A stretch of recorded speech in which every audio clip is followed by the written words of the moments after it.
Okay, hello everyone. Thanks for logging into this podcast. I have Amit Gupta here with me. Amit currently works as the director for practice growth at Factorial, where as part of the startup ecosystem, he helps growth stage startups across all areas and helping them with their growth and to scale to the next level. He has over 2 decades of experience, both in startup ecosystem and as a business leader, and working across multiple sectors such as product, such as go-to-market, ideation, growth strategy, and lots more. And lately, he's been more active in the startup ecosystem, both as a founder himself, as an investor, and as an advisor to startups.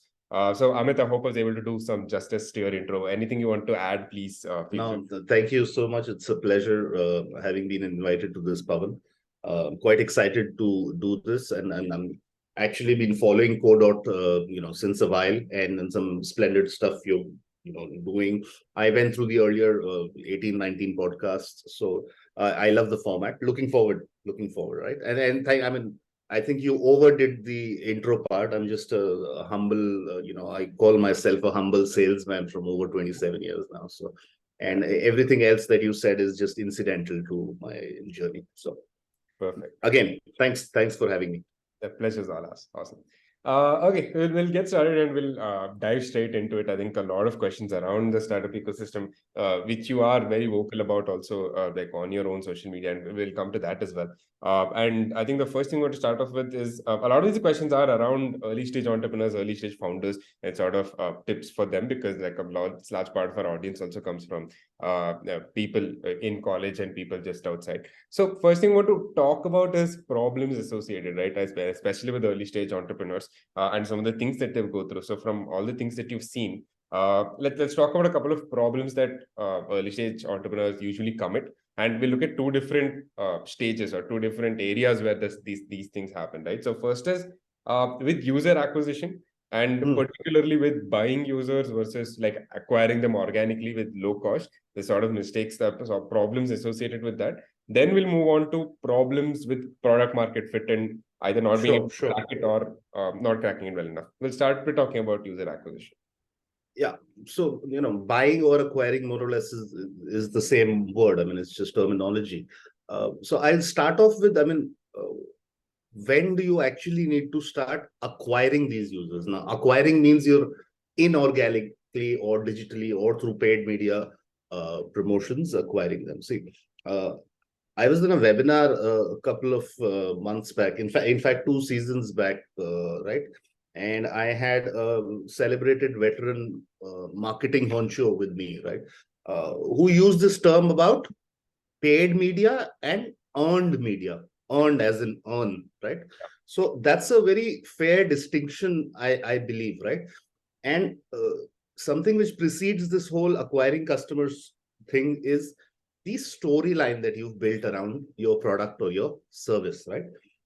Most people try to just sell a product or a service firsthand. I mean, they believe, as most founders do, they're very passionate about their product, and they believe there is a market for it. Of course, I mean, they've done their research, and as part of the GTM plan, then what I don't like is, I mean, all these things fall into digital marketing, over the last 7, 8 years that I've seen, right? Now, one has to understand, before you sell a product, you need to start building a brand organically, right? It's just like networking. I mean, you have to build a network before you need it. So you need to build an audience before you have a product to sell. And that starts from day zero, day one, when you have decided to build that product service. So many channels on this hyper intensive social media that we have. So the a fallacy is that we have all these tools like SEO, SEM, Google PPC, and so on and so forth, and that is digital marketing. No, those are just tools. Those are just channels of distribution or acquiring customers. Marketing is age old. That whole philosophy about marketing is not dead, which means you have to see, number one thing is your product or service has to uh, fulfill a need, right? There has to be a need. It just can't be because you like the product and you think that the need exists in the market. Number two is build that brand presence, right? Number three, all your marketing communication has to be emotive right? I mean, as humans, we are very emotional people. Unless there is an emotional connect with something that we are buying, and every buying decision, no matter how small or how big, is ultimately connected to a human emotion, right? Except for transactional things like finance and banking and all, those are necessary things which have to be done anyways, right? I mean, you don't think twice before paying a bill, right? You have to be doing that. But anything that you need to buy for yourself or for the family or for your business, right? I mean, if it's a B2B product, uh, that need has to be fulfilled and that emotional connect. So now what people do is start using all these tools which are available and call them digital marketing, right? That's not the way to go about it. Now in my opening line, I talked about earned media. So you have to earn that, whatever you want to call it, you have to earn that buying preference from your consumers. Once you have done that, it's very easy to build on top of it. And then you start using these tools where you acquire customers through inorganic means, right? But even then, it's not just simple. What has been happening, and I've been witness to it since the past 10, 12 years in the ecosystem, people have been just buying users. You can buy users, you can't buy loyalty. You can't buy loyalty, you cannot buy uh, consumption behavior, right? The human behavior is very different. It's like saying, oh, I'm giving you 100, that's why you need to use my product. And everybody's done that, right? Flipkart, when it started, its CAC, the customer acquisition cost, was about 15 to 1700 rupees way back in the day, about 10, 12 years ago, right? And whereas the lifetime value of that customer was only 300-400 back in the day, they was just selling books and all. And just imagine, so that's where all the billions have been pumped into. When a Flipkart does it, all Tom, Dick, and Harry's follow that concept. Yeah. So I think that distinction needs to be made, whatever it takes. It could take 3 months, 6 months to acquire users organically. And now another point is, we are living in this community age. You have to build a community around your product or service, and the community will help you sell it, right? So you have to work on milestones. And I advise many early stage founders, we'll get to that later, and I'll give you a case study also. Have those milestones of the first 500,000, 5,000, 10,000 customers organically. It will take time, but if you decide to have 10,000 customers right after you're launching your product, it is possible. But then you can't retain those customers. It's very easy to get downloads on an app, right? You just put ads everywhere. Or if you have too much capital you've been invested in, it's easy to do ATL, BTL kind of marketing, right? I mean, you have these big hoardings you can splash all over the city. Housing.com startup did that way back in 2014. Every major city, every major crossing, you had a hoarding which is saying housing. And we all know how it turned out to be, right? You can attract eyeballs. We live in an attention economy, right? I mean, that's something that I like also, attention economics, right? You barely have 3 to 4 seconds on the digital world to capture somebody's attention. How do you do that? You have to make that connect, right? So it's always going to be, now that was a long answer. The short answer is, it's always going to be a mix of organic and paid, right? It cannot be either or, all through your journey. Maybe you have 100,000 customers built over 1 year. That doesn't mean you start doing everything organic and you stop your paid promotions or ads. Coca-Cola is the best example, right? Everybody knows Coca-Cola for almost, I think, 120 years now, right? But they still spend an inordinate amount of money on marketing and advertising, right? Do they get new customers out of that? No. Probably not, right? Maybe they do, but not necessarily that they get 60-70% customers every year on year. Why do they do that? For that emotional connect with the customers. Apple is another example. I mean, we'll get to Apple's story, which is a very famous story. Everybody knows they've created a cult community around their product. Yeah. It's one of the very rare examples. And on the other hand, you have, I'm sorry, I'm taking long because this is a very important point, right? Yeah. On the other hand, you have companies like Tesla. Now, most people would be surprised to know Tesla has a marketing budget of 0. Yeah. Right? They don't do any advertising. They don't have any car dealerships and everything. It's the personal brand of this gentleman called Elon Musk. Yeah. And that's what sells. But not everybody can do that. See, Elon Musk, Steve Jobs, or a Bill Gates, these are, one in a million cases which come about. So, right, I mean, not everybody can do that. Yes, you have opportunities to do that, but it takes a humongous amount of time, energy, passion, blah, blah, blah. So always go for organic, in my opinion. Build your brand through a community and then build on top of it. See, it's like a Jenga game, right? It's very easy to build blocks or to put blocks one over the other. And when you play that game, if you take out one block, right, the lowest block, which is your community, everything falls apart, right? So that's the answer, long and short of it. Yeah, I think very nicely highlighted, especially with the, I think, Jenga analogy that you provided, right? Building that foundation first by means of emotionally connecting with your customer, like, and conveying your brand through them, right? And I think all your paid advertising and everything that happens after that is sort of like the blocks that you build on top of it. And all it's very important, obviously, to build a very big structure. Yeah, I mean, and people get enamored by these fancy consultants, digital marketing consultants, SEO, SEM, blah, blah, blah. Those are tools. That's not marketing. It's a fallacy. Digital marketing doesn't mean only SEO, SEM, PPC, or Instagram, LinkedIn, Facebook advertising, right? Yeah. Those are tools and channels. Right? Yeah. Okay, let's now cover product market fit, and more specifically, sort of how the definition of this sort of changes for a lot of people, right? And I think different entrepreneurs are different. People in the ecosystem understand it in a different way, and they feel like startups have cracked it at a different stage than each other, and have a different opinion on it. So if you were to comment on it, what are some problems that you see, again, entrepreneurs committing, and also like about the whole concept in general? Timing. Number one is timing. Timing is very important, right? Zoom communications, for example, they were just there at the right time when COVID happened, right? They existed much before. I think 7-8 years prior to that, they existed, but they didn't crack the code, right? I mean, I was an early user of Zoom in 2015-16. They were charging an exorbitant amount of money because their development costs were high. But they were right there at the time, and they found product market fit. So did many others. Having said that, again, timing is one thing, utility is another, long-term utility. All these people, because of the rapid scale and exacerbation of adoption of digital, everybody started coming in during COVID, right? And we know how that worked out for people. So product market fit, essentially means the ABC of it is that when your product has found the right market. Now, many metrics, as you rightly said, different founders have different metrics on how they find that, right?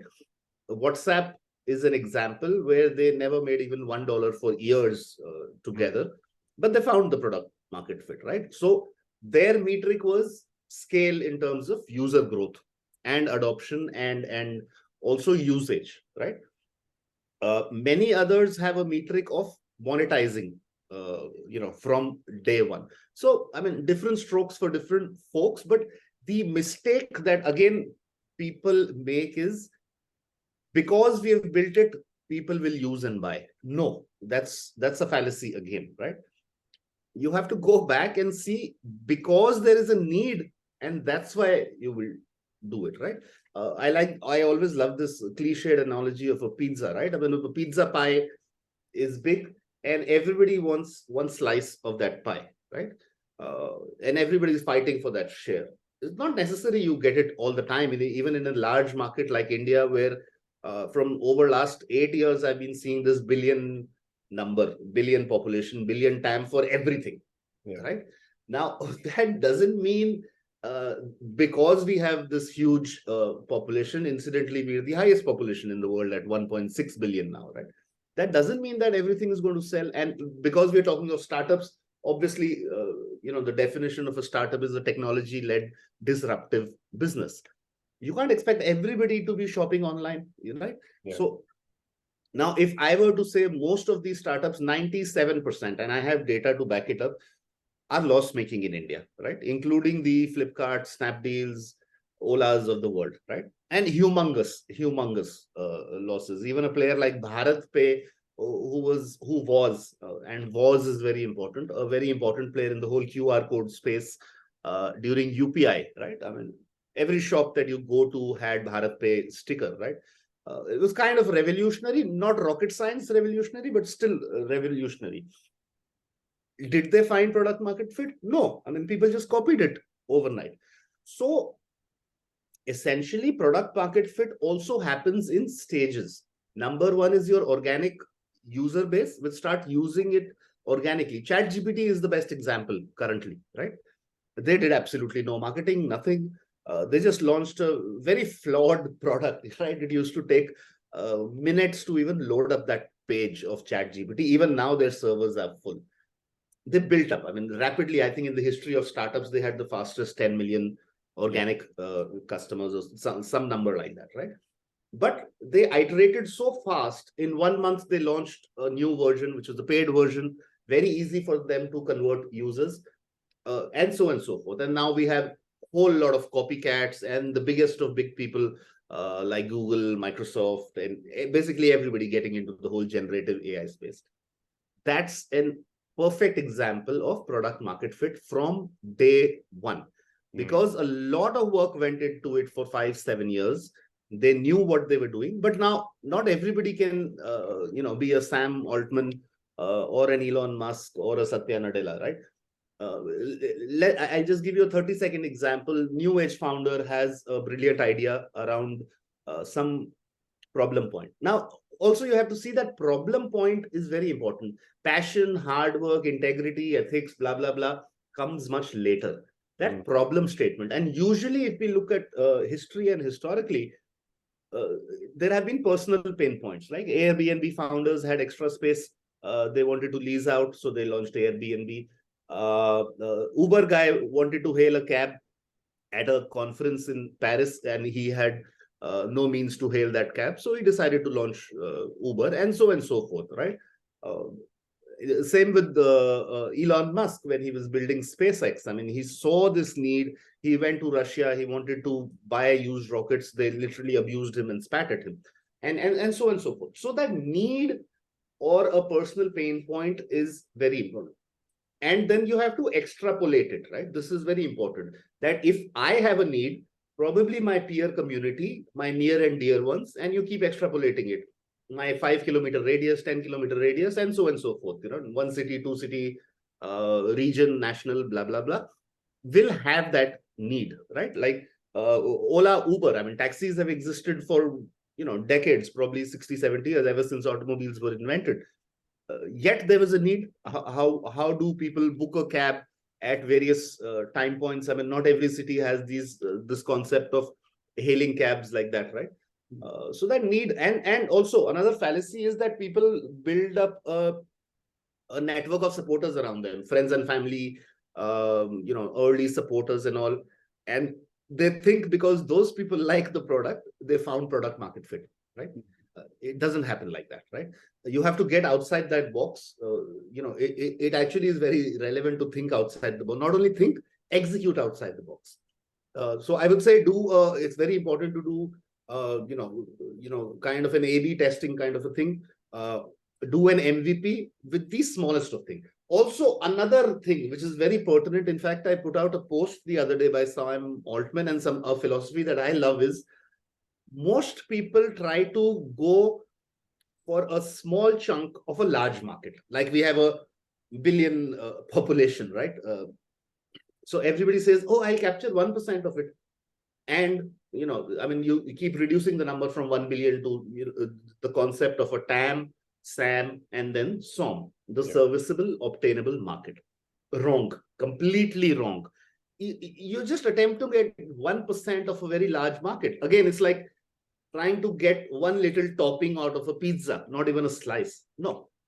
Why not attempt to get a large share of a small market, a niche area, right? Start from there and then build on top of it. Apple does that. Louis Vuitton does that. That's how you create a cult fan following. And there's nothing wrong with having a cult fan following. I mean, Tesla started like that. Apple still, I mean, there are diehard Apple fans. You have Harley Davidson. You have our own bike called Bullet, right, by Royal Enfield. Cult communities, right? Apple, I mean, I keep taking this reference because it is the world's largest company, and I'm sure they must be doing something right. They do not compete with the Xiaomis and Samsungs of the world. They don't need to, right? Yeah. Although they can. I mean, how difficult is it for them to launch a $200 phone as opposed to $1,000, $1,500 phone? Yeah. Not difficult at all. I mean, right? But they don't need to do that. Why should they do that? So I think product market fit, get out of that whole concept of getting 1-2% of a very large, humongous market. Get into this mode from day zero that I am going to capture, we are going to capture a large part of a niche small market. Now that niche could be 100 users, 200, 500. You build organically, right? So essentially, I mean, product market fit and acquiring users, paid versus digital, is more or less the same thing, right? Build a community, execute outside the box. Brilliant, brilliant. Yeah, I think very comprehensively covered for both of these things. Okay, we'll talk about startups now. We'll talk about fundraising more specifically in the context of startups, right? Where and you've also been very vocal about the bubbles being created with investors' money, and then revenues and profits obviously never being able to justify that and the amount of money that they've raised. So the thing is, obviously, to build these scalable, to build these fast-growing businesses, a lot of stories and dreams have to be sold by these founders for the future, and they have to talk like in a way that they're going to conquer the world, right? In a lot of ways. But also some things or a few set of mistakes that happen might then lead to some irreversible damage that as we've seen with a couple of startups and the way they've gone down as well, right? And irreversible damages for everyone involved, and especially the investors. So if you were to talk about such incidents and more in terms of if we could categorize them, right? So where have you seen or how do you see such incidents as being honest mistakes, and where have those happened? And but where are also cases where these are deliberate offenses that the founders have made, knowing almost, I guess, fully well that this is where that they were going, and there was never going to be it was never going to lead to like a great outcome. So if you could draw this categorization for us. Yeah. Wow, too many questions in there. But ultimately, I mean, for me, it's quite easy to put it in one context.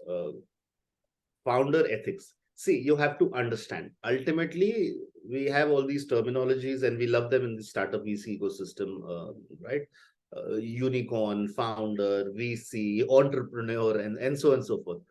Ultimately, everybody is a human. No human starts with a bad intent. That's my personal philosophy, stemming from spirituality or just humanity. No human starts anything, especially a business, with a bad intent, right? Because then they would never be able to start something legitimate. If their intent is bad, then there are various millions of ways to make that overnight money, right? We won't get into that part, right? I mean, that's been documented all throughout history. So when a founder starts or an entrepreneur starts a company, the intent is always good. He has to sell that. We've covered pain point, solution to a problem, blah blah blah. He's figured that somehow scratch the surface of a large problem and things like that, right?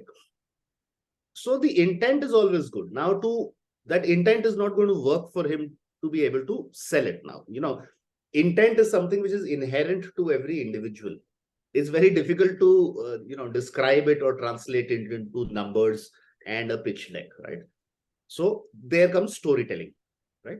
You have to firstly be able to narrate your story perfectly well and sell that vision to various people, including your early co-founders, employees, in that order. Then family and friends, then a small cohort of users, and I say in that order because that's how it should be. Yeah. Not necessarily it works like that. People would jump onto point 5, right?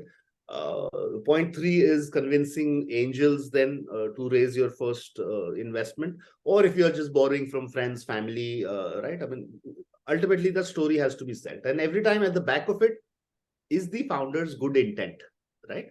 Otherwise he won't be able to do justice to his story. Of course, I mean, a lot of people have the gift of the gab, as you might like to call it, and they can, go with this fake it till you make it kind of story. But it's not hard to tell that, right? But let's go with this theory that everybody has a good intent. Then come the VCs, you sell it to them, blah, blah, blah, blah, blah.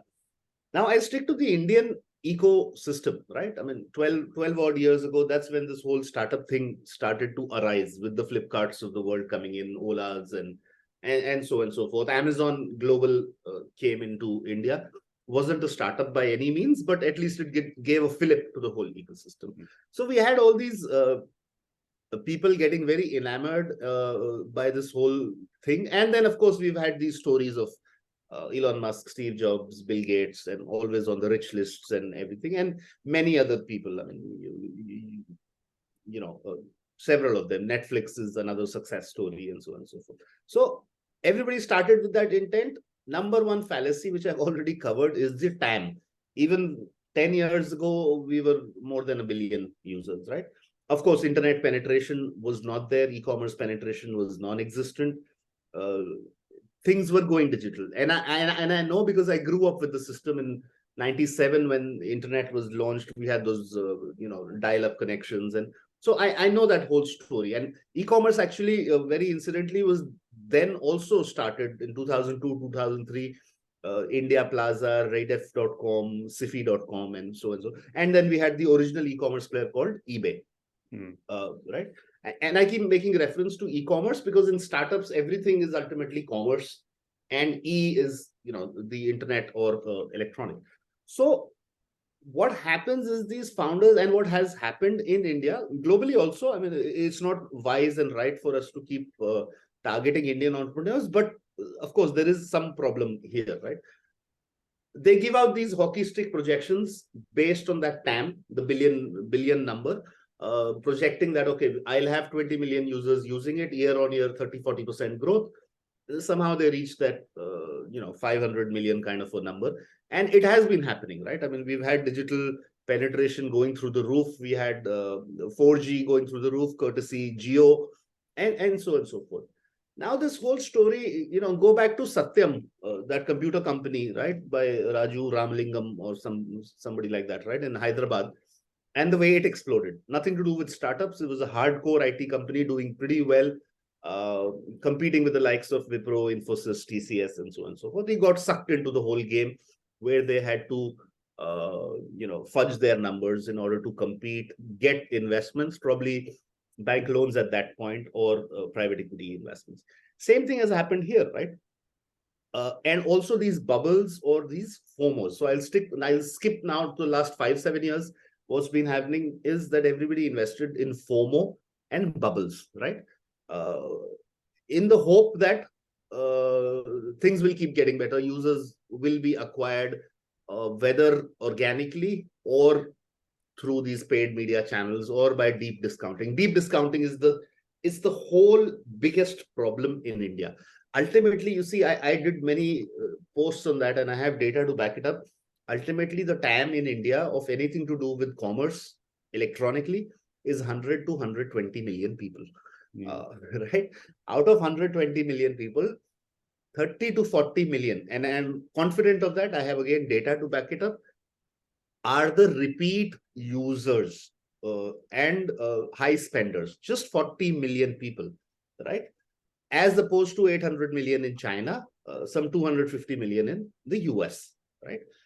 How much can you sell 200 million people? You can't keep selling the same thing. You don't need 10 e-grocery or e-pharmacy platforms, right? And that is why this whole thing happened. Because, billion customers, large pizza, everybody will get a slice. Ultimately, they didn't even get the toppings of the pizza. Now, also, when you invest in FOMO, VC is, they follow the Pareto principle, which is the 80-20 principle, right?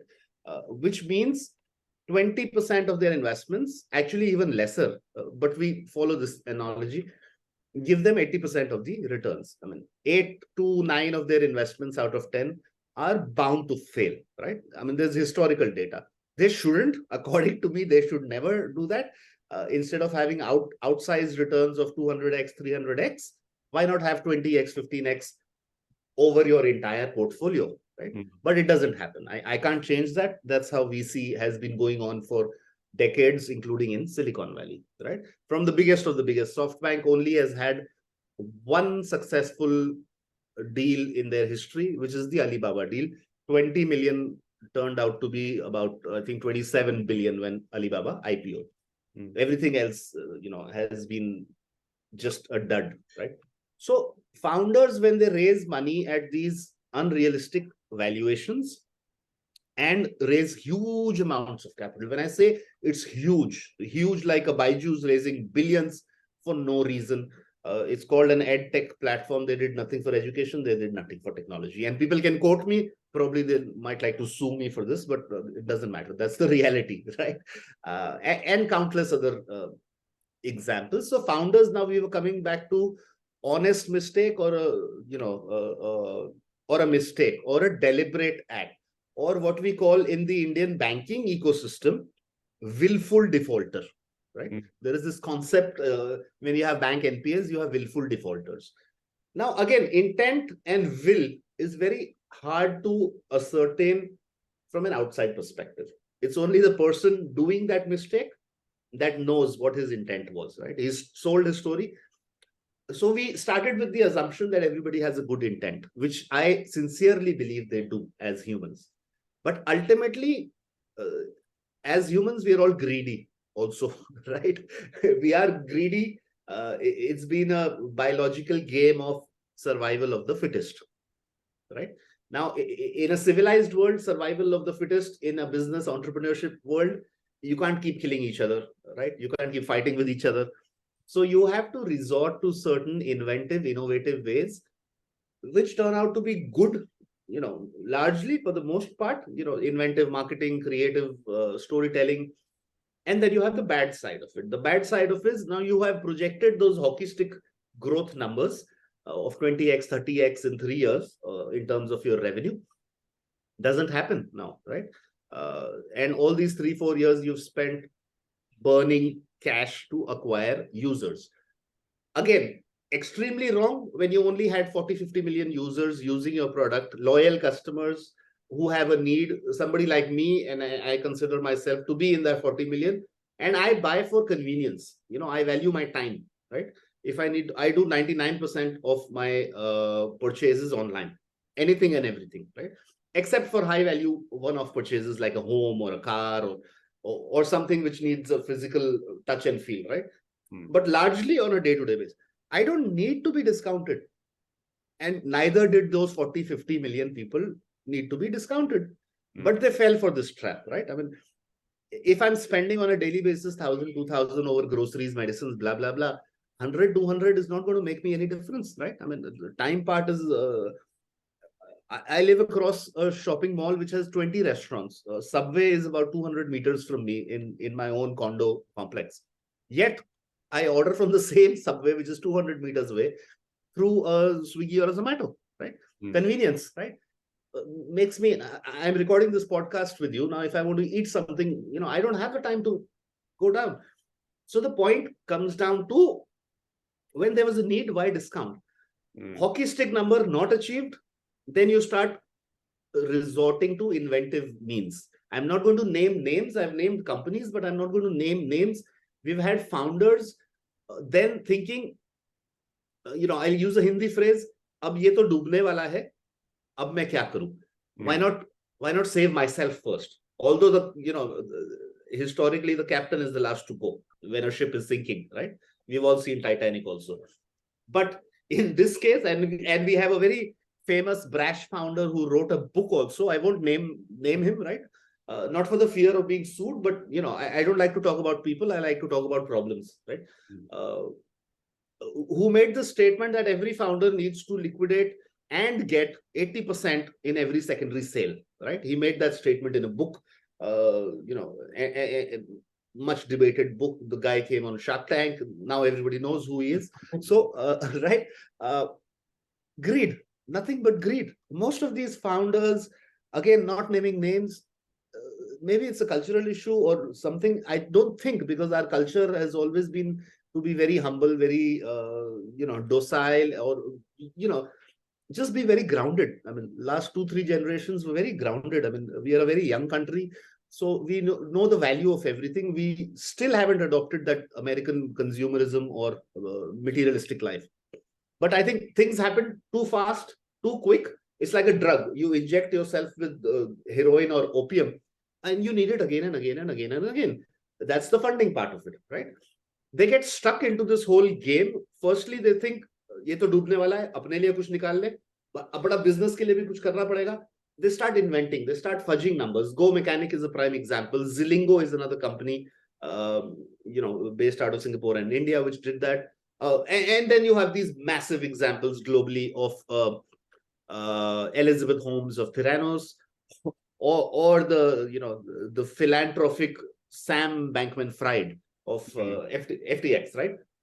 Actually, those fall in the category of willful defaulters. Theranos was a mistake right from the beginning.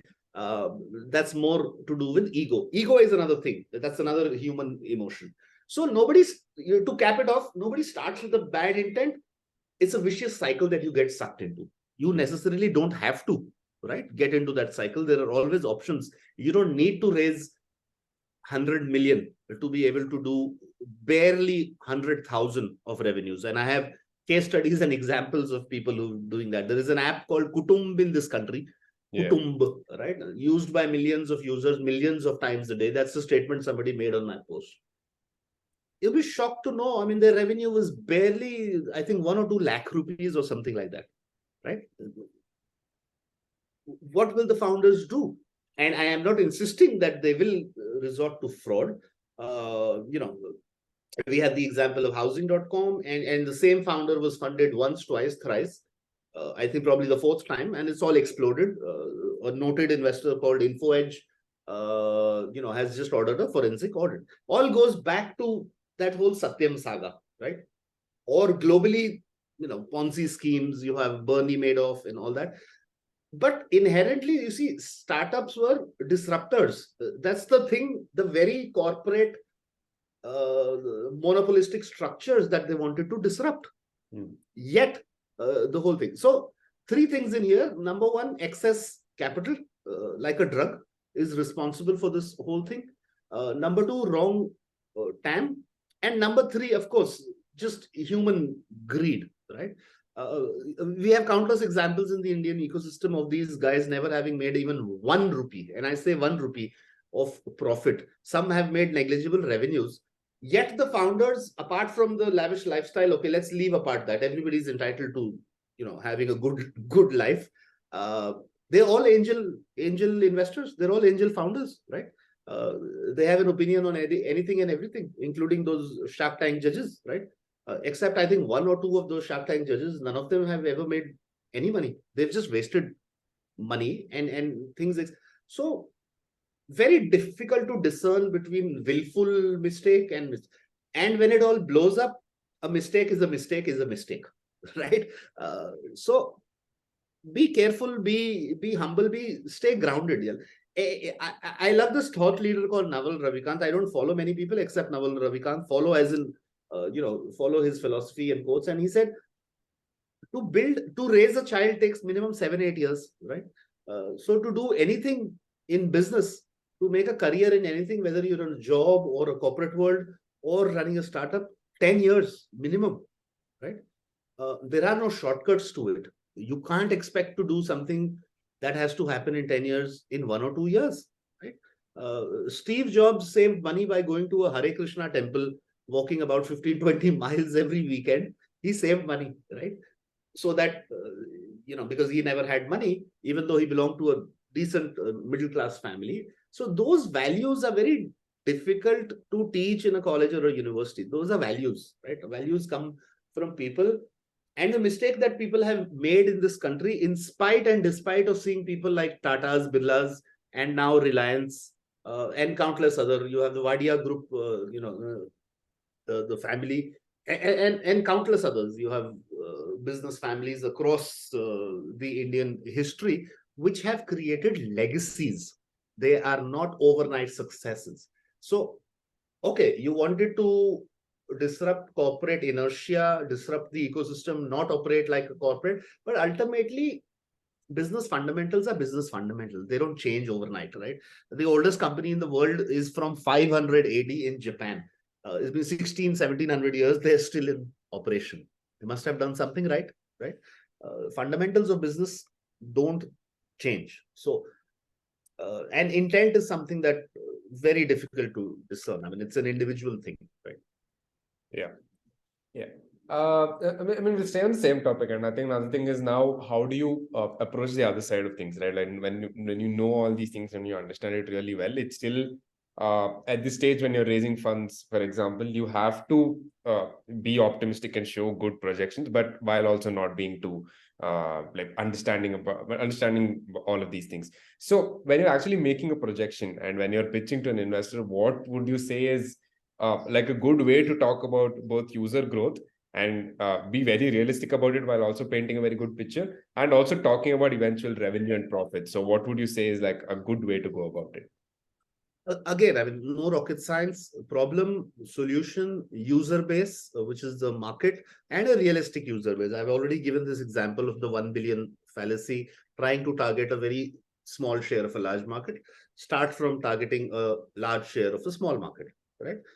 These 3 points. And then, of course, it is a given point that if you are approaching a VC or an angel or anything, you already have built a decent enough product that you think is good, and you have a solid team behind it, right? It could be a single founder also. There are no restrictions to a single person starting up or opening up a company. Be very realistic. And of course, I mean, 20-30% again has to be storytelling. Now, storytelling, I consider myself to be a good communicator, fortunately have the gift of the gab, but the story has to be backed up by authentic data, right? And data does not mean making weird assumptions on an Excel sheet. And, it will take me 10 minutes across sectors. Give me any sector, 10 minutes, I can make a hockey stick projection with all assumptions in place, right? I can do that. I do that day in, day out for a living. And unluckily, or as we have it, investors also don't look through it. If the investor already has a thesis to invest in, let's say, crypto, for example, and that's the reason they're talking to you, because they believe in that particular sector.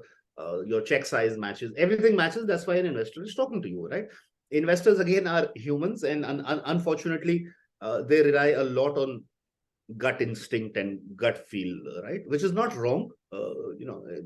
Everybody can sense good vibes and good guts and everything. But now, both sides, and I'll keep my answer very short. I know we are overshooting, and I've been going long storytelling. For the founder, very important to stay grounded, humble, and present a realistic picture that, look, guys, this is where I am. I've already done my MVP. I have X number of users. I'm working on the toothbrush theory. Toothbrush theory, by the way, means that just like a toothbrush, we use it at least once a day. So I've built a product or a service where somebody is going to use it at least once a day. On the B2C side, B2B is a different ball game. But I mean, it's an analogy. You can take it and extrapolate it in a larger manner, even in B2B. So if you have that thing in place, be realistic about not giving hockey sticks for at least 3 to 4 years, right? Hockey stick kind of metrics. And if the investor is there for the long term, which they should be, I think they would understand that, right? And support them. To be fair to both sides, what I always prefer is a milestone-based fundraise, right? Milestone means, again, user side, revenue side, have milestones. 1,000 users, 2,000 users, 100,000 revenue, 500,000 revenue, blah, blah, blah. And keep taking money based on those milestones. I mean, it might sound tedious, but it is not. You're raising $1 million, sign a term sheet for $1 million, get into a binding agreement for $1 million. Keep taking it in tranches while you show and achieve your milestones, right? So it keeps everything in check, right?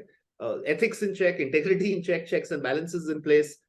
And now, if you fail after 3 months, don't achieve a milestone, talk to your investor honestly, tell them this is what has happened, this is what has not happened.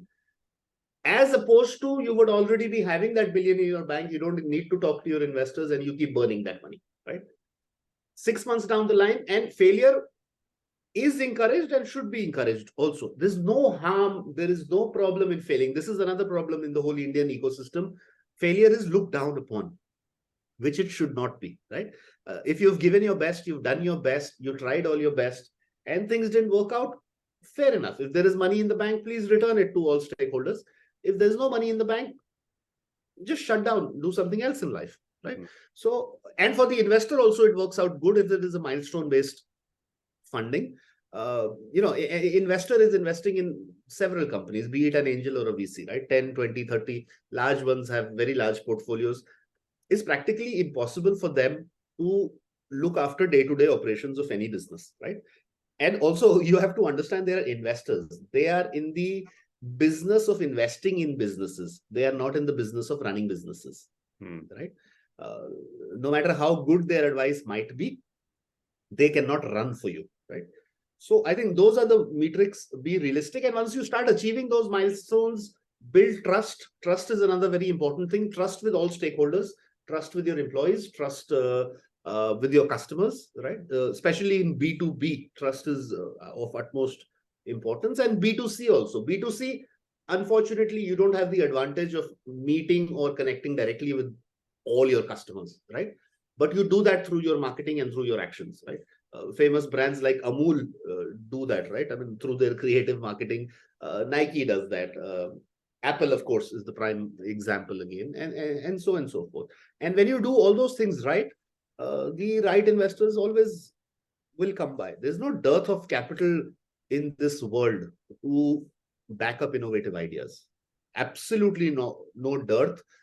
In fact, trillions are available, which are lying locked up in 1%, 2% government bonds.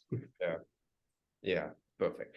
Yeah, I think we'll stay on, I think, similar lines. We'll talk more about general frameworks, I think, for everyone part of the startup ecosystem. But we quickly want to touch upon your work, the work that you're doing at Factoryal as well, right?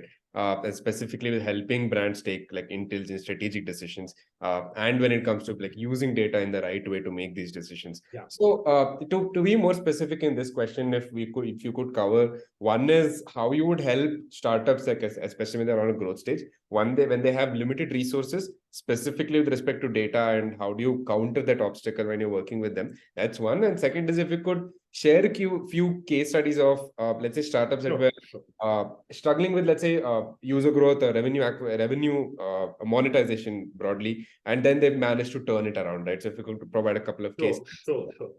So, I mean, for the benefit of all the people listening in, for the audience, and also you guys at CoDot, I mean, so Factorial, where I'm a director and partner of, practice growth instead of growth practice. I mean, we like this terminology in the consulting world.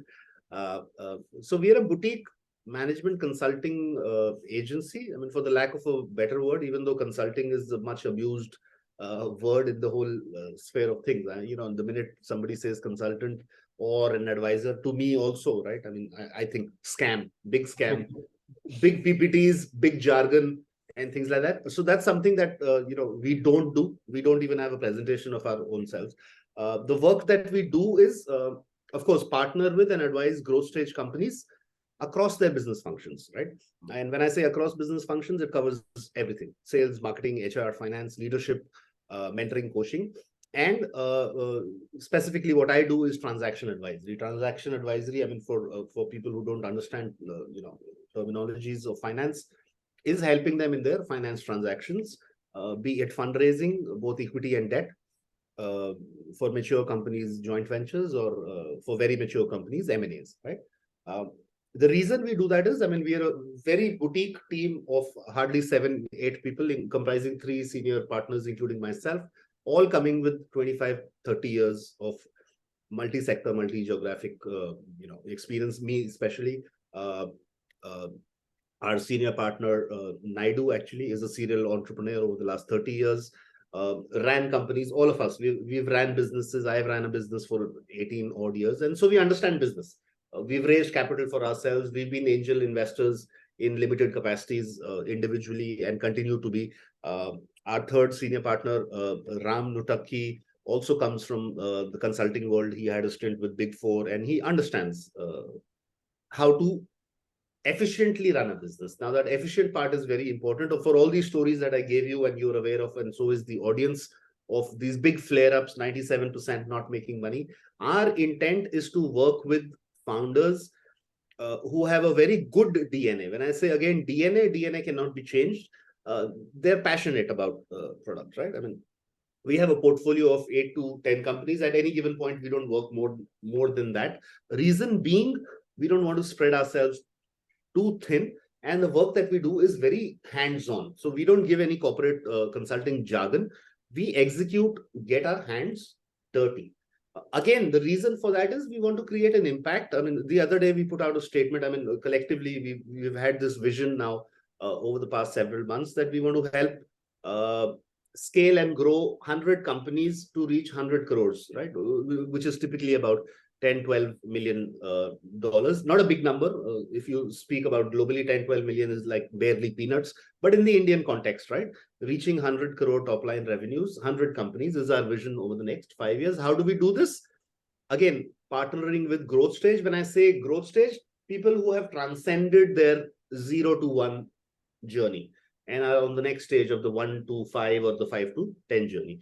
And the work that we do as external consultants is much more appreciated at that stage of the company, not an early stage. Having said that, early stage companies, of course, on individual level, all three partners keep advising, mentoring pro bono mostly, in the hope that they will mature enough and come back to us one day. Even if they do not, it's something personally I believe, pay it forward kind of a mantra.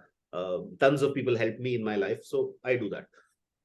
So that's the kind of work that we do at Factorial. We're very happy with that. 8 to 10 clients at any given point. So every year there's a churn, not for the reason that they don't like us, for the reason that they're on autopilot mode, and all the strategies that were to be put in place, all the teams that were to be put in place have been put in place. Now, all the work that we do is for a very simple fact called revenue optimization and revenue generation. Data being at the focal point of everything. In fact, we have a product called dashboard development, dashboard enhancement. Dashboards, again, for people who don't necessarily understand terminologies of finance or technology, dashboard is a centralized system where you have access to data across business functions, right? Be it sales, management. What happens generally now, I'll just take another minute. In the whole startup world or an early stage businesses, you start up yourself or 2, 3, 4 co-founders, always a strong impetus on one part. So it could be a technology-led company because all the founders were out of IIT, or a technology institute, or it could be a very strong business impetus, management institute kind of founding team or a single founder, and so forth, right? Or if it's one sector, you probably have somebody who's been working in the corporate world in a particular sector, let's say healthcare, logistics, so on and so forth. So naturally, they're inclined to be focused in that area, and all the other areas are overlooked. And over a period of time, with the assumption that the company is doing well, that gets ingrained into the company culture. That if it's a sales-led organization, sales all the time. If it's a tech-led organization, yeah, every 15, 20 days, they're shipping tech products, updating their product. Don't focus much on. And one part which is often overlooked is the finance part of it. And by finance, I don't just mean balance sheets and looking at taxes and compliances. Finance in a whole broad overview. And now when the company starts scaling up, growth stage companies, everything starts falling apart after a while, right? Let's say on a revenue metric, 5-10 crore revenue you've reached from a 3-4 member team, you're now 25-30 people, right? I mean, so there is a need to kind of corporatize the organization, not corporatize just for the word or putting in KPIs, KRAs and all those other things, but have for the lack of a better word, or let's say, put everything more into a systematic manner, right? I mean, you need specific people for specific functions. That's essentially what we do. Data is so important now. And in the world of data that we live in, you have data explosions happening, data coming in from everywhere. You have sales data, you have marketing data, you have finance data, you have HR data. HR data doesn't mean how many people you hired and fired. HR data actually means what is the performance of one particular employee or one particular, the founder itself. Like in the telecom circles, you have ARPU, average revenue per user. Similarly, in an organization, you do have average revenue per employee, right? Per founder. All those things, it comes from data, right? And people, and now what has also happened is the different systems for different things. Finance is using a Tally software, something is using your sales is using a CRM solution. None of these systems talk to each other. At the end of a monthly review, when a founder has to send a MIS to investors, that's when he starts looking at things, right? And he doesn't understand what the hell happened. I mean, I had 20,000 customers. This month, I only have 5,000. Where the hell did the other 15,000 go? Because we spent lakhs and lakhs on our advertising, right? So continuous monitoring of data on a daily basis, a weekly basis, bi-weekly basis is very important. That's why centralized dashboards come into play, leadership dashboards, or at least second level dashboards, where everything, even though it could be operating on different systems, needs to be synchronized, brought into one place. Thankfully, the companies that we've run individually and collectively as partners and founders, we've always been very good at these dashboards, right? And it is so important that data talks to each other, right? And you can do so much with data, and unfortunately, people don't do that. Reason again they don't do that is because they don't need to. They've been heavily funded. Both, you see, lack of money and the abundance of it, causes these conflicts. So that's the kind of work that we do at Factorial. Now, case study that you asked me, I'll quickly cover it up, and because it's one of our portfolio companies, I'll take the liberty of naming it. I mean, I wouldn't go into financials of other companies, even though I have data of the top 200 startups in India, right? Detailed data. That's how I keep putting up these reports on LinkedIn every day. And I like to do, I'm a research-oriented person. I like to do deep dives on everything that I write about. So there is a particular company in our portfolio called Sid's Farm. Guys, this is not a marketing or an advertising thing about the company, but I'm just giving a case study, since Pawan asked me. So this is a premium milk brand operating out of Hyderabad. Their distribution channel primarily is D2C, started by a single founder about 9 years ago, who was working with Intel Corporation, is a PhD from the US at Stanford University. And he just decided, it's very important, this story actually, before we get into the case study. He just decided while working at Intel Corporation, he just decided he wanted to be an entrepreneur and solve some basic ground level problem in India. And he was passionate about becoming an entrepreneur, came back to India, had some family farm on the outskirts of Hyderabad, and, just bought 2 cows with his savings, and then started an organic dairy farm, right? Not organic, actually, a pure dairy farm with the intent. It's called Sid's Farm on his son Siddharth, with the promise that he promised his son he's going to provide him pure milk, right? Of course, those 2 cows translated into a model dairy farm, buying from a farming community, so on and so forth. Currently, it's a very large organization of 200 odd people doing 3-figure crore. I wouldn't name the number, because we're in the middle of fundraising and all those things. But it's a 3-figure crore kind of a revenue. Started with, barely anything, 780. The case study, it's been 4.5 years that Factorial has been working with them, when they were still largely a founder-led organization, with just basic second level kind of a team, an accountant and some delivery boys and things like that, right? Over the years, once we started getting into it, scaling up things, data is the most important point here, right?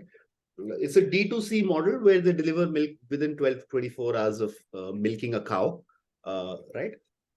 And the distribution is fairly direct to customers, just van-to-van transfers, and within 4 to 5 hours, it's transferred. Even 5 years ago, they were doing, they started with about 1,000, 2,000 deliveries every day, right? Every day in, day out, because milk is a necessity, right? Regardless of the price point, that it's a very premium item, premium because of the quality. They lay emphasis a lot on quality. That's their USP, right? I mean, they do some 4,500 tests on every batch of can of milk every day, right? So data right from the beginning, now beginning as in 4 years ago, when they decided that this is a scalable business model, it can scale up quite nicely. So we put them in the habit of using data points across their customers, which customers are ordering what, when, why. The why comes in that they're ordering again and again. So the why would be that they love the product, right? At the same time, there was a high churn happening, 30-40% churn almost every month on month or quarter on quarter. So we needed that data. Now, how do we derive that data? Not only digital, you have to actually talk to those customers, right? It might sound expensive. It's not like a tele-calling, tele-sales credit card thing. When you sign up a customer, you talk to them. You have these delivery people talking to the customer every time, and you generate data from finance coming in, and so on and so forth. So all that thing was streamlined from a very early stage of the company, right? At this point, at some point they started doing about 3-4 crore of revenue every month, right? Which is also a fairly large revenue only in one city, Hyderabad, right? At this point, they've quadrupled that revenue month on month, 25,000 deliveries every day. They're in 2 cities. So the case study was, yes, there were points where they were struggling. And mind you, let me tell you that milk is a very cutthroat kind of a business. Barely any margins in that business. Yet, with all those things, the company managed to stay low single-digit EBITDA positive, which they are till date, despite doing some very good, 3-figure crore kind of revenues. And so the case study was, if we had not put in all those dashboards and systems in place, they were using an external, software for their entire sales and ERP system. Slowly, steadily, we built on top of that, built an in-house customized system, which is very important. See, 3 things are very important in any direct consumer selling business, and also a SaaS B2B model is, you have to own your distribution channel, right? And I'm not talking marketing, right? Marketing, of course, you have social media channels. You can't build another Facebook, Instagram just for your business, right? But your distribution channel, you have to own it. You can't be dependent on, let's say, I'll give you an analogy. In the creator economy, all these influencers, they're dependent on YouTube, and they get ad revenue. That's their only way to monetize. Or if they are selling those 99 rupee courses, something I'm totally against, by the way, but I'm not getting there, okay? So you have to own your distribution. When I say own the distribution, you have to build the distribution channel, right? Be it an app or a website or your logistics or your delivery. And you can do it at scale. If this company is doing 25-30,000 deliveries a day, it's possible for everyone. So this is a case study, not of a turnaround, right? I have a turnaround story also in a brand called Poppycorn. Things went completely south during COVID times. They were doing about 150 crore odd top line revenue, came down to 3 crores, by the way, right? Just imagine, crashing down. EY refused to help them. Somehow it was our client, and we did that, and they're doing fairly well. So that was a turnaround, but I won't get into deep details. I have this example where, because we put in all those checks and balances in terms of data, access, not only access to data, how do you work with that data, right? So data has to be, on my earlier point, data has to be actionable data. It just can't be just downloading reports from all your social media channels. And for example, you're a retail business, right? It's not just downloading that MIS from your POS system, right? It has to be actionable data, and all data has to talk to each other. So this was not a turnaround, but a classic case study where slow and steady wins the race, right?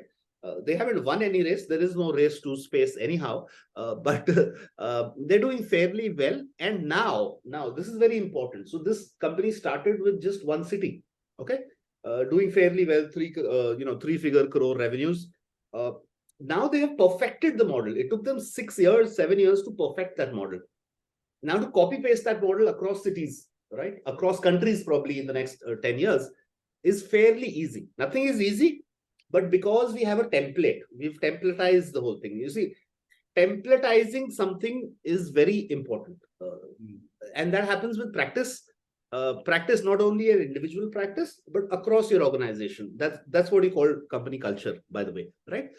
When you templatize it, doing the boring things day in, day out, putting systems, the founders have this habit especially in startups globally, not only in India. I know I bash a lot of Indian startups, even though they are my end customers and so are VCs.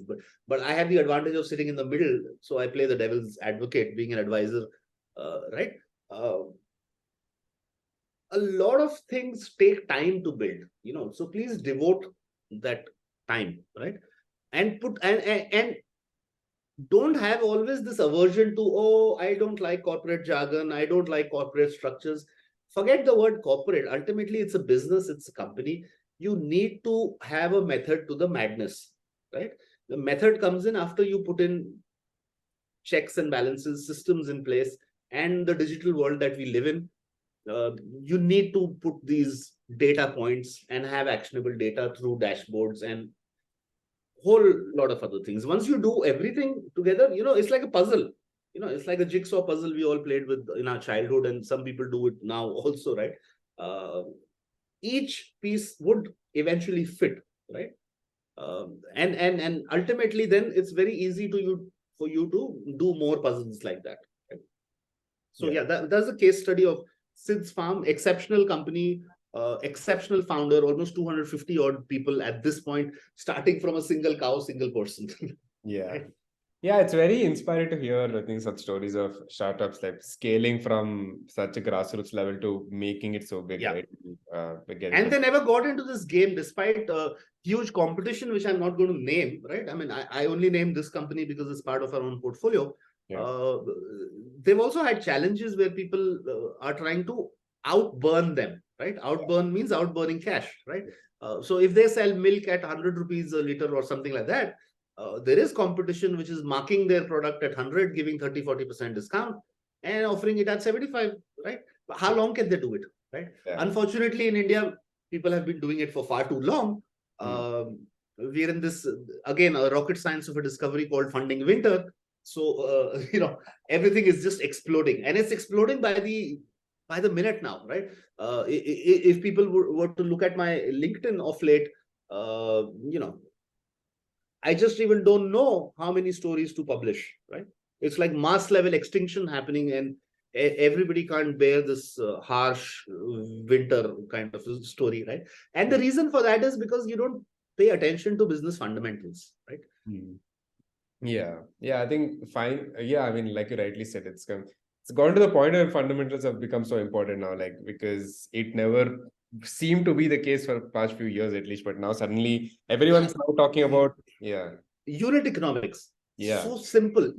One unit of any damn thing, right? And economics around that.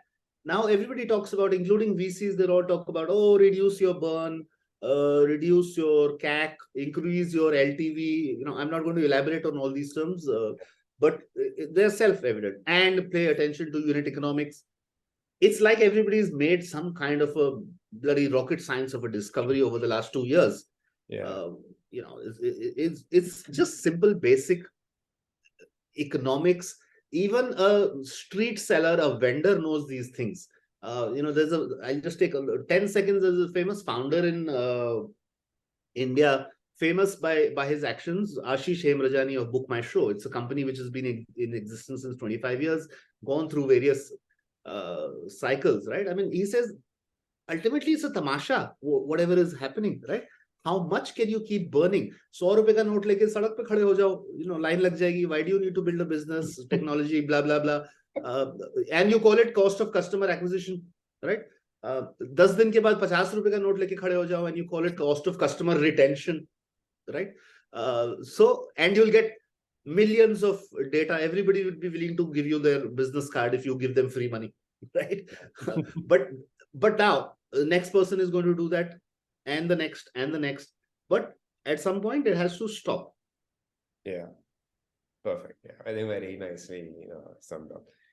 We'll move to a different, rather interesting question actually, and like we'd love to hear your thoughts on this, right? Which is, for a lot of young entrepreneurs, or for I think general entrepreneurs, they feel that the case that they have to confront when their startup doesn't work out, right? And when they're not able to build a business, now suddenly it becomes very challenging to come outside, because throughout your stint as like a startup founder, you've become a generalist of sorts, right? Like a jack of all trades. But now, if you are to, let's say, integrate yourself back into the workforce, you start questioning a lot about what really do I need to do and what place do I really need to join, right? So we would love to hear your thoughts on Yeah, yeah. So yeah, again, we're going with the assumption that somebody's failed, and which is not necessarily bad, as I've already said, right? I mean, failure is actually very good. You have to view it as a learning experience, not as a failure. Some people are inherently entrepreneurial in their mindset that they cannot go back to a job, which is also okay. Take a break, take 6 months, 1 year, 2 years, 5 years, whatever you feel like, if you can afford it. But at some point, everybody needs to have a purpose to life, right? And the purpose comes from our work that we do, whether we are in a corporate job or starting up or whatever. So this case, a founder who's failed, despite having done his best and so on and so forth, being a generalist, in my personal opinion, is excellent, right? Somehow, in this whole corporate culture and this, over the last let's say 30-40 years, when whole these cubicle culture in offices came up, we've had this fallacy again, and I keep using this word fallacy because these are fallacies, right? uh, Everybody needs to be a specialist. You go back in times immemorial, everybody studied everything. In the Mahabharata, they were, all those 5-10 brothers, they were taught everything, right? Archery, in those times, archery skills, philosophy, religion, literature, blah blah blah. Over the century, you've had Takshila University, and so on and so forth, right? Italian Renaissance, European Renaissance period, Leonardo da Vinci. It's very hard to describe that man. He's a painter, philosopher, scientist, so on and so forth. The meaning of a university is universal education. University, it's a Latin word, right? So trying to fit people in one thing, oh, he's a technology person, he will only do technology, is not right. And especially for a startup founder who's, they call themselves CEO at times, it's more like a CCO, Chief Chapadasi Officer, where not in a not in a negative fashion, in a good fashion, in the sense that he has to do everything. And I think this is the value add that he has to be able to sell to his potential employer if he has made the decision to go back into employment, right? That I am a jack of all trades. Of course, I have my specializations. You could be specialized in anything: technology, finance, sales, marketing. And sales is something, again, people have this wrong notion that sales is again some rocket science. It is not, right? Sales is basically just having confidence in yourself, your product, your service. And ultimately, everybody is always selling. Always means always. From the time you come out into a practical world, 2021, you finished education. Prior to that also, I mean, to choose a university also, you need to sell yourself when you do those verbal interviews, and all your life you're selling. So storytelling with the selling part is very important. You decide to take up a job, your startup failed, carry that as a badge of honor, that look guys, I've done everything. Having said that, I know your requirements are in one particular area, which I am going to handle. 70% of the time, I will handle technology or sales or marketing or whatever that role is. But that 30% of me is also equally important, right? I can provide advice in different areas. And I think today people across ecosystems, including in India, value that experience, right? So that should not be a conundrum. Firstly, get out of that failure part, right? Very important to take a break. It's not that you shut down a startup today and you were taking a humongous salary and you expect double of that salary to come from another company or a corporate world. No, just be grounded for a while, take that little break, and then play to your strengths, right? Everybody has some strength or the other, and being a generalist, according to me, is good and extremely important, right? I mean, I believe being a generalist is extremely, extremely important. Perfect. Yeah, I think very nicely covered. Okay, we will come to sort of you being active on LinkedIn, right, and social media exposure, right? And for this, first we want to understand is how has it helped you better? Like one is in terms of networking, and like in general, overall bettering your own persona, bettering your own profile. And with this, while answering this, if you could also talk about how let's say for a lot of young people out there, when they want to get mentorship, right? They want to talk to people like you. What is the right way to approach you, right? If you could share that. So I'll answer the second question first. There's no right and wrong. Just be direct. You always need to ask. Again, I go back to Steve Jobs. He gave a very famous interview. I put it also on LinkedIn. Millions must have seen it otherwise also. He was just 14, 15 when he just picked up the phone and called up the Hewlett Packard HP founder and said, "Hi, I'm Steve Jobs. I'm building," he was building some kind of a automated counter or something. He said, "I need parts for that." Right? As luck would have it, I don't know who it was out of Hewlett or Packard. He was the founder, right? I don't recollect that. They agreed to give him those paths because they appreciated a 14-year-old guy calling and being very direct. In fact, they gave him an internship or kind of a summer job. I mean, they're very common, these summer jobs in the US, right? So be direct. Don't be cocky. Don't be entitled. There's this problem with this generation, and I say this generation because I'm on the wrong side of 40 apparently. So there's a sense of entitlement, right? Don't be entitled, please. Be humble, be nice, and approach people. Personally, now coming to the first part of your question, I was amongst the first 1,000, 2,000 users globally to sign up for LinkedIn. But I never used that, having been an entrepreneur myself, never found the utility to use it. And I largely started in pre-e-commerce, pre-internet world.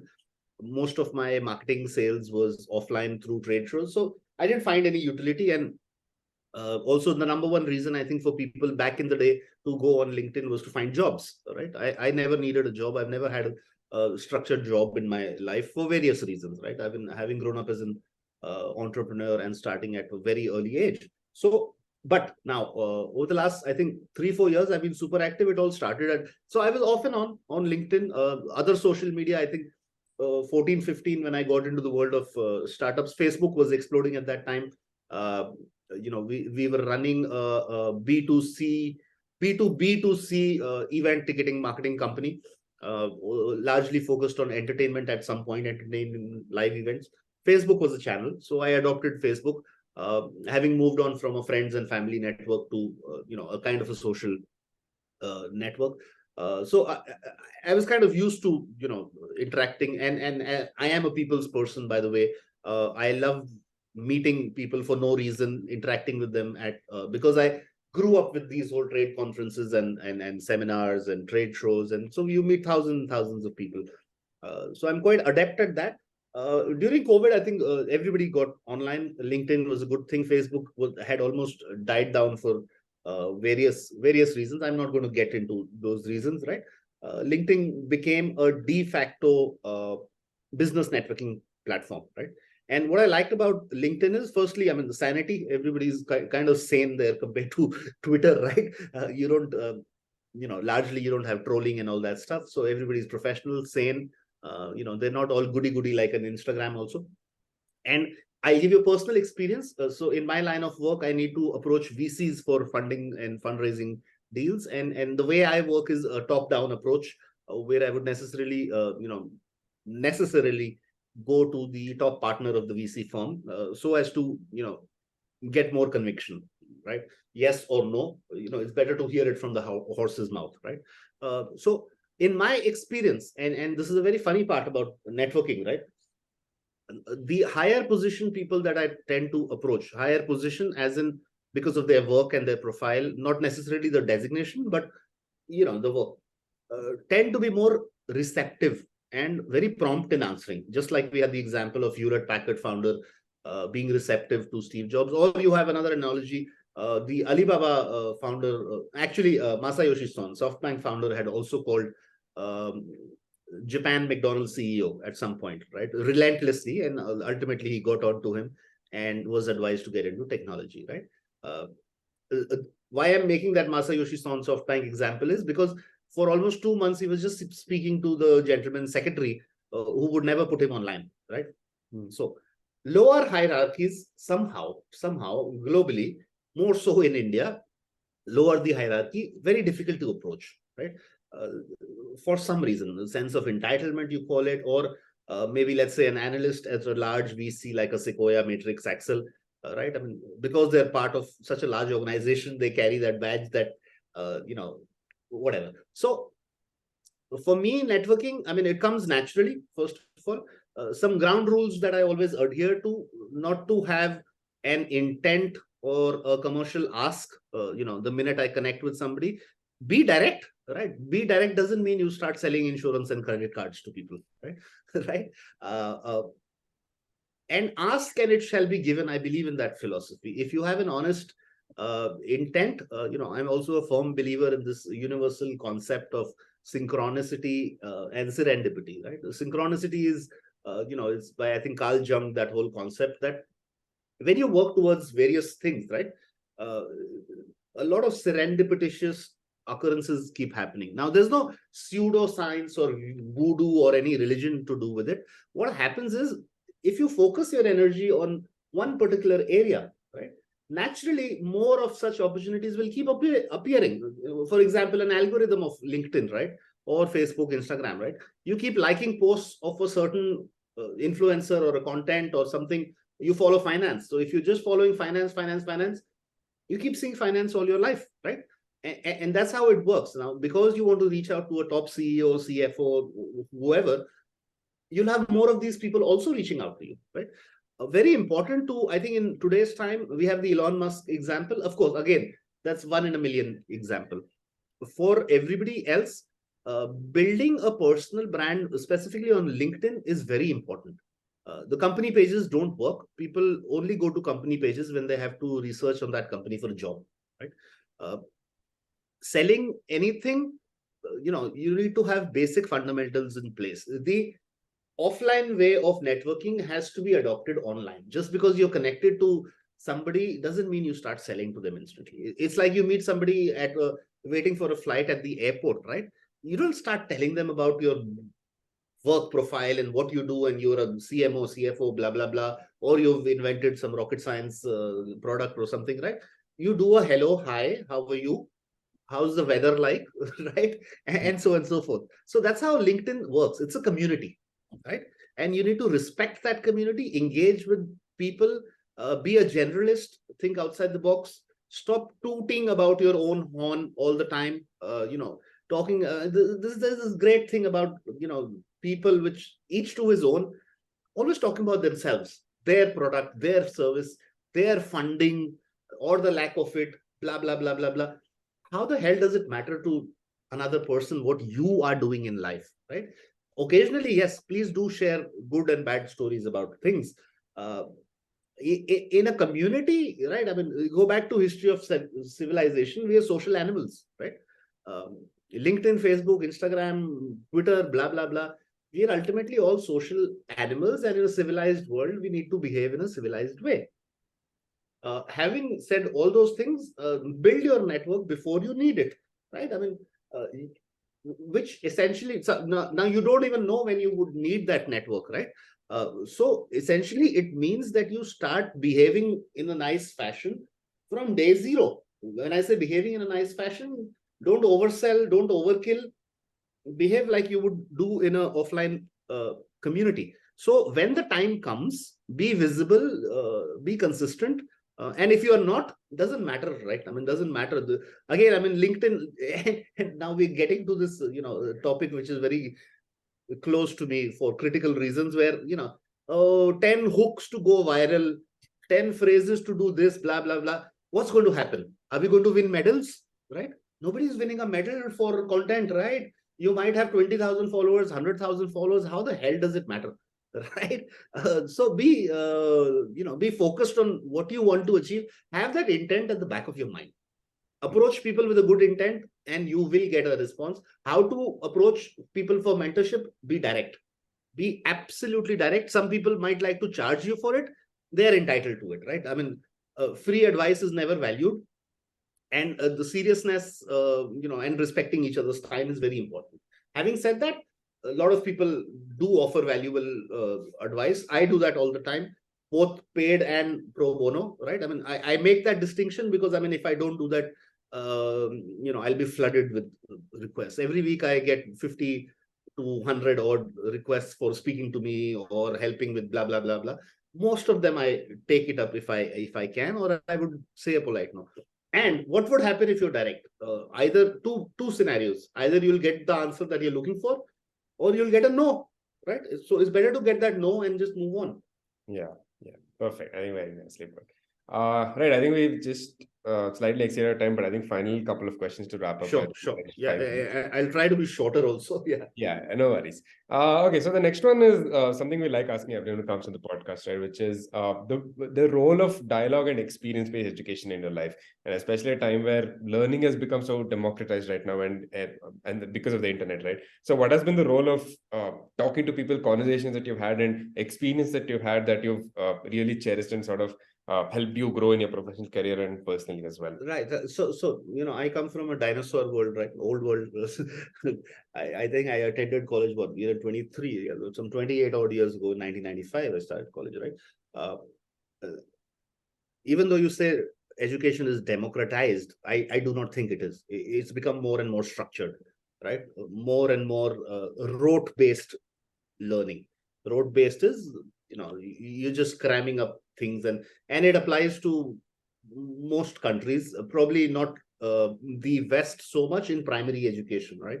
They lay emphasis on natural education of kids in India, right from I think kindergarten.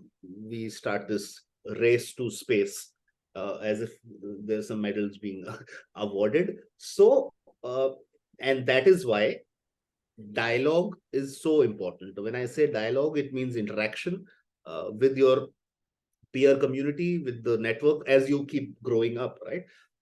And you try to keep escaping out of that societal, parental, peer influence and pressure, right? Now, how do you escape out of that? And it's very important to escape out of that to be an independent thinker, right? It's the classic case of thinking versus doing, right? I mean, we have millions and billions of doers in the world, as opposed to thinkers. People stop thinking, right? I mean, you tell somebody these tasks have to be done today, they'll do it. Perfect. The whole assembly line industrialization level of workforce, or the cubicle workforce, is responsible for that. And that's it comes to education also. Again, a topic very close to my heart. Education, there's so much that needs to be done where it has to be skill based. I mean, again, it's a cliched thing, skill based learning. Everybody is good at something or the other in life, right? Whatever that skill might be. Always keep the dialogue up, and always be willing to unlearn and relearn or learn, right? uh, and that is why dialogue and being a part of a community where you are valued, where the community is of importance to you. And again, don't box yourself in, you're a finance guy, so you only intermingle with CFOs and chartered accountants. No, don't do that, right? I mean, always leave space, 20-30% of outside the box, right? Which means you might be a finance guy who doesn't know how to sell, but you're mingling with people both in the online and offline world. I mean, largely online these days, offline also if you can. Increase your base, always engage in, and there's so many opportunities, right? You don't have to always engage in critical debate or criticizing other people on social media. uh, Engage in a healthy discussion. The whole point, coming back to what I do, and I'm super active on LinkedIn for the simple reason that I'm an expressive person. For me, it is almost cathartic to express my views on various things. Of course, I largely restrict it to business and life, which covers everything, right? But still, I like to engage in debate. Many a time, I put out some posts where people don't agree with me necessarily. Some people have this habit of not necessarily trolling, but extremely critical, which is fair, which is absolutely fine with me as long as it's not abusive. Uh, the whole point is to agree to disagree and come out with one particular point from 10 different viewpoints, right? Ultimately, there's nothing wrong and right about anything in this world, right? It's just a different viewpoint. And that's why dialogue as part of continued learning, higher education, is very important with your peer community, with your employers in the professional space, in a social world, and also always have this balance. And I have this advantage being, on the wrong side of 40. I keep saying wrong side of 40. I'm almost 46. Let me just put it out there. There's nothing to hide about it. So because I'm at this age, I've lived the 20s, I've lived the 30s. I'm very comfortable engaging in dialogue with 20, 30-year-olds and also with 50, 60-year-olds because I'm right in the middle, right? And the same applies to a 20-year-old. A 20-year-old, okay, he can't play games with a 5, 10-year-old, but he can engage with somebody more senior to him at regular intervals through informal mentorship, right? Always good to have these people to fall back upon. Of course, your family is always there, but you have to understand family, friends are always protective of you, right? They're never going to be critical of things that you do. Maybe you get that occasional slap from your mom and dad, but largely they're protective. So dialogue is very important, and we have so many opportunities today across this hyper dynamic social media environment. Perfect. Yeah, I think very nicely covered that. Yeah. Cool. We'll do one final question. This is just like a fun, light question to sort of wrap up everything, right? Which is, if you could go back to college right now and change something, do something differently rather than not change something, what would that be? And again, two different contexts. Like first, if you could go back to your first year of college, what would you do? What would you change? And then if you go back to your final year of college, what would you change? Again, going back to dinosaur years, I don't even remember much about my college. 1995 was the time that I enrolled, because of my family situation, I was actually outside India at that point, in England, University of North London, as it was called at that point, enrolled in a management course. Again, because it was the West, learning was a bit different, very informal, as college life is, compared to structured school life in India, especially. So, I mean, as a disclaimer, I've grown up across continents, across countries. I went to school in Africa and Nigeria when I was 5 years old because my parents were living there, and so on and so forth. So I was exposed to a lot of different cultures. So, what would I change? I mean, I don't remember at this point, and also the world was very different at that point, right? I mean, if we talk in a professional sense, there was no concept of startups or entrepreneurship, and right, largely it was a business is a business is a business, right? I belong to a multi-generational business family. At that particular point, my brother had also started a business living in London. That's the reason I was there. So most days, most evenings, I used to be helping him in a business which started off as a little retail shop in central London. Of course, it grew up into a formal business, which I was also a part of later on. So I was spending most of the time. One thing I could change is probably attend more classes, listen to more lectures. Having said that, if I look back at the years, it wouldn't have been even relevant to the world that I live in right now, right? Because things change so rapidly, especially with technology, right? I mean, especially with the internet coming in, it was like a game-changing thing, almost like a light bulb kind of a situation, right? Or an automobile being invented. So many of the things that I learned or would have learned at that point are more or less irrelevant, except for basic business fundamentals, which also I learned on the job, right? Or while working. So yeah, I think that's the straight answer for the last year. Again, I mean, maybe 3-4 years down the line. Very hard to remember now. Possibly if I had access to like I work in the Indian ecosystem now, for by design and by default. Of course, I've been exposed to many cultures, many countries, both professionally and personally. If there was more in a practical sense, I mean, nobody could have predicted what's going to happen in the world in the next 5-10 years. But more practical education. I was lucky enough to get that practical education through my business. Yeah. And probably, I mean, I think I should have had more fun, which I do now. Strangely, I do have a lot of fun in what I do over the last 10 years, but I took things very seriously. And that's my advice to everybody else. Leave apart the education, right? Just have fun. I mean, those 3-4 years, and learning while having fun is equally important, right? I mean, you will get that degree, and I, off late, I'm just loving this quote about there's no race to space, right? You will get that degree. How the hell does it matter whether you get a 3.8 GPA or a 5 GPA or a 1 GPA, right? Make the most out of it. Have friends, because those friendships then, college life, school life especially, those friendships last for a long time, right? Uh, and we have these classic closed door networks like the PayPal mafia or the IIM, IIT gangs and networks.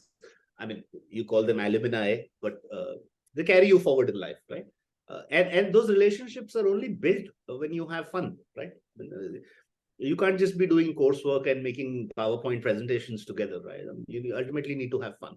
Have fun. I mean, look at a billionaire, world's richest person called Elon Musk. I mean, most of the time he's having fun, even now. I think he's about 50, 51 or something like that. He's always laughing at himself, laughing at the world. Just have fun, and right. I mean, Perfect. Yeah, I think beautiful way to sort of conclude as well, like everything. Yeah, I mean, thank you, Amit, so much for doing this with us. I think, especially around the startup ecosystem and everything we spoke about, I think we left no stone unturned. We spoke about a lot of things. It was great to hear all these insights from you, and in yeah, general, that also. Yeah. Yeah, I could go on and on. Again, I mean, thank you to CoDot. Thank you to yourself. Excellent questions put forward, and I think I should also put a disclaimer that this was more like an impromptu thing. I mean, none of us rehearsed anything, or I never read out of any notes, and that's the best part I like about these conversations and how they age, right? Maybe 6 months, 1 year down the line, we'll all be sharing anecdotes from this. I did that just over the last 3-4 days on my LinkedIn. I did some webinars during peak COVID with some eminent personalities. And now what I do is I keep going back to those videos and pick up a minute or two kind of references and how they age. Right? So it's brilliant to have these, unstructured conversations, as I like to call them. Thank you again, Pawan. Yeah, thank you so much. Pleasure was all ours.